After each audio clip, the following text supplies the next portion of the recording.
La peur démasquée et vaincue, c'est l'une des choses les plus courantes dans le monde d'aujourd'hui.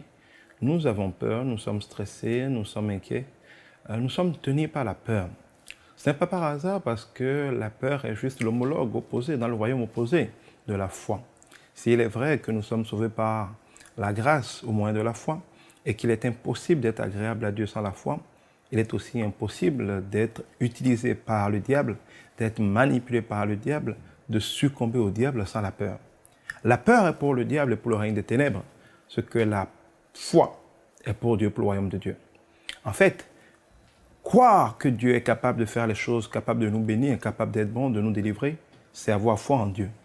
Mais croire que le diable est capable de nous détruire, qu'il est capable de nous maudire et que ses projets pour nous vont s'accomplir, c'est la peur. En fait, la peur est très désagréable à Dieu, parce qu'avoir peur, c'est connaître Dieu, savoir qu'il est capable, savoir qu'il a promis. Connaître le diable, savoir qu'il veut détruire, qu'il veut égorger, et comparer les deux en se disant, il me semble que malgré toutes les assurances que Dieu nous donne, il me semble que le diable est plus fort que Dieu, il vaut mieux pour moi avoir peur. Parce que quand Dieu vous promet d'être avec vous, 365 fois, soit au moins une fois pour tous les jours, la Bible nous dit, et c'est le message central de la Bible, n'aie crainte, que rien ne te trouble, rien ne t'effraie, sois fort. Fortifie-toi et prends courage. Je suis avec toi. Dans les eaux, je suis là, tu ne seras pas submergé. Dans le feu, je suis là, tu ne seras pas brûlé. Dans la gueule des lions, je suis là, tu ne seras pas mangé. Même si tu tombes 7 fois, je te relèverai. Je suis toujours avec toi. Je suis ton bouclier. Je suis ton berger. Je suis une toux forte autour de toi. Combien de fois, sous combien de formes, tout au long de la Bible, Dieu ne nous dit pas, n'aie pas peur. Fais-moi confiance. Ne crains point. Crois seulement et tu verras la gloire de Dieu. Tout ce que Dieu nous dit dans la Bible pourrait se résumer là. N'aie pas peur. Je suis vivant, je suis le Rédempteur, je vais me lever, je peux te délivrer, je vais te délivrer, je suis en train de te délivrer, fais-moi confiance. Dieu veut que nous marchions par la foi. C'est-à-dire que voyons dans le règne spirituel des choses que nous ne voyons pas par la chair, mais que lui nous révèle par sa parole, que nous acceptions d'être éclairés, de marcher selon ses instructions, que nous évoluions, que nous manœuvrions dans le règne spirituel avec le conseil de Dieu, sachant que nous allons ainsi arriver à destination, dans la destination de la bénédiction.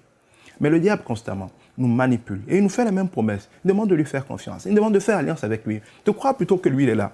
De croire qu'il va nous bénir, mais en fait, il fait semblant de nous bénir, mais cela se termine toujours par des chagrins. Avoir peur, c'est douter de Dieu. Avoir peur, c'est croire que le diable est plus fort que Dieu. Et c'est une grande injure pour Dieu. C'est pour ça que chaque fois que dans la Bible, des gens ont trop peur, Dieu leur a dit qu'il vous en soit fait selon votre foi. Parce que la peur, c'est la foi dans la capacité de nuisance du diable. Si tu crois, si tu as foi que Dieu est capable de sauver, il t'en sera fait selon ta foi. Mais si tu as foi, si tu crois que le diable est assez fort, est plus fort que Dieu pour te détruire, il t'en sera aussi à la faire part, selon ta foi. C'est pour ça qu'avec Job, nous voyons que ce que nous craignons, c'est ce qui nous atteint. Ce que nous redoutons, c'est ce qui nous arrive. Parce que nous exerçons notre foi. Et que quand nous exerçons notre foi, nous sommes toujours contrôlés, manipulés, possédés par ce que nous craignons. Je veux vous dire de ne pas avoir peur. Mais l'homme ne peut pas ne pas avoir peur en ne regardant qu'à lui.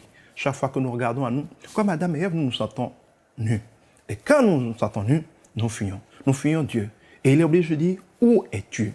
Dieu vous cherche, il veut vous sauver, il veut vous bénir. Que vous soyez pécheur ou non, c'est alors que nous étions pécheurs que Christ a été à la croix pour nous sauver. Qui que tu sois, quoi que tu aies fait comme péché, sache que nous sommes tous pécheurs et privés de la gloire de Dieu. Que personne ne peut être justifié avec le péché, mais que Christ a prouvé par de la croix à la justice qui va nous sauver. Tout ce que tu as à faire, c'est de croire qu'il a fait l'essentiel. C'est de croire effectivement que tu ne peux rien, que tu ne peux pas t'en sortir. Mais ne sois pas découragé, vaincu parce que tu ne sais pas comment être saint. Dieu n'a pas donné la sainteté pour que nous le soyons, il sait que nous sommes tous pécheurs et que personne ne peut dire qu'il est saint. Personne n'est saint. Mais nous avons tous besoin de sainteté pour jouir de Dieu. Et c'est pour ça que Dieu pourvoit gratuitement à la sainteté qu'il nous faut. Nous ne devons pas avoir peur d'échouer, nous devons croire qu'il nous le faut et nous devons le saisir par la foi. Vous devez savoir que la peur est d'autant plus grande que nous ignorons Dieu. Quand tu veux commencer un voyage que tu penses que tu peux y arriver par toi-même, tu y vas seul sans te préparer, sans prendre Dieu avec toi, sans s'assurer qu'il est ton alpha. Donc l'objectif que tu poursuis, qu'il est ton oméga, la finalité que tu cherches. Si tu pars seul, en chemin, tu te rendras compte que les choses sont bien plus compliquées que tu ne le penses. Tu verras des obstacles, Satan t'intimidera. Et là, tu vas paniquer, tu vas avoir peur, tu vas être brisé. Mais si tu es parti en sachant que tu ne peux rien, mais que tu ne peux les choses que par Dieu qui est en toi, si tu fais de lui son alpha, si c'est lui qui inspire tes projets, si c'est lui qui te donne la force, Rien ne peut t'effrayer. Quels que soient les obstacles qui arrivent, tu sais que rien ne peut changer les plans de Dieu. C'est que la porte qu'il a ouverte, personne ne peut le fermer. C'est ce que sa bouche a dit, sa main l'a accompli. Et tu sais aussi que sa bouche ne dit jamais ce que sa main n'a pas accompli. Si c'est en Dieu que tu marches, si c'est lui qui t'éclaire, si c'est lui qui t'inspire, si c'est lui qui te guide, tu n'as jamais peur parce que quelles que soient les tempêtes, tu sais qu'il est vivant, tu sais qu'il peut des silences, tu sais qu'il est capable et assez fort, assez puissant pour faire en sorte que rien n'empêche la volonté d'arriver à maturité. Mais si ce que tu fais ne t'est pas inspiré par Dieu, si ce sont tes propres plans que tu as faits, si c'est tes propres alliances que tu fais avec le monde pour réussir, sois sûr que tous les jours et tout le temps, beaucoup de choses viennent te rappeler ta fragilité, ton incapacité. Et chaque fois que cette incapacité te sera rappelée, tu vas être paniqué, tu vas avoir peur. En fait, Dieu m'a dit, la peur, c'est l'apanage des orgueilleux. Curieusement, cela paraît contradictoire, mais c'est les orgueilleux qui ont le plus peur. Les orgueilleux sont ceux qui pensent qu'ils peuvent s'en sortir par eux-mêmes, ceux qui pensent qu'ils n'ont pas besoin de Dieu. Ces gens-là, quand ils rencontrent la réalité, ils sont paniqués, ils ont peur, ils capitulent. Or, ceux qui sont humbles, ceux qui savent qu'ils ne sont rien, c'est quand ils sont le plus faibles qu'ils sont le plus forts. Parce que c'est dans leur faiblesse que se manifeste la puissance de Dieu. Ceux qui savent que c'est quand ils sont arrivés à leur limite que commence la capacité de Dieu. Ceux-là n'ont pas peur. Quand l'imprévu arrive, quand l'obstacle arrive, quand les murs sont là, ils ne se regardent pas eux-mêmes, ils regardent à Dieu. Pour nous, les problèmes sont comme une baguette de pain avec des fourmis ou avec des mouches. Nous ne pouvons pas les déplacer. Ils sont invincibles. Mais nous pouvons imaginer que quand un enfant vient, là où des mouches ne peuvent pas déplacer une baguette de pain, un seul enfant avec 2 petits doigts le déplace. C'est pareil dans vos problèmes. Les problèmes les plus compliqués pour vous sont des jouets, sont des minuscules choses que Dieu peut déplacer en quelques secondes, peut déplacer d'une seule parole.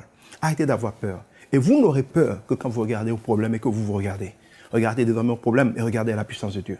Sachez que vous ne pouvez rien si ce n'est en Christ qui vous fortifie. Si Christ est là, si c'est pour lui que vous pensez, s'il est en vous que vous êtes en lui, si c'est par lui que vous parlez, si c'est par lui que vous agissez, soyez assurés que rien ne peut vous vaincre, rien ne peut vous arriver. Quelles que soient les tribulations, quelles que soient les épreuves, rappelez-vous, il a vaincu le monde. Et s'il a vaincu le monde, et qu'il est en vous, et que vous êtes en lui, vous vaincrez le monde. N'ayez plus peur. Que Dieu vous bénisse. Pour aller plus en profondeur, vous pouvez lire et télécharger la version complète de cette pensée du jour sur le site enseigne-moi.com.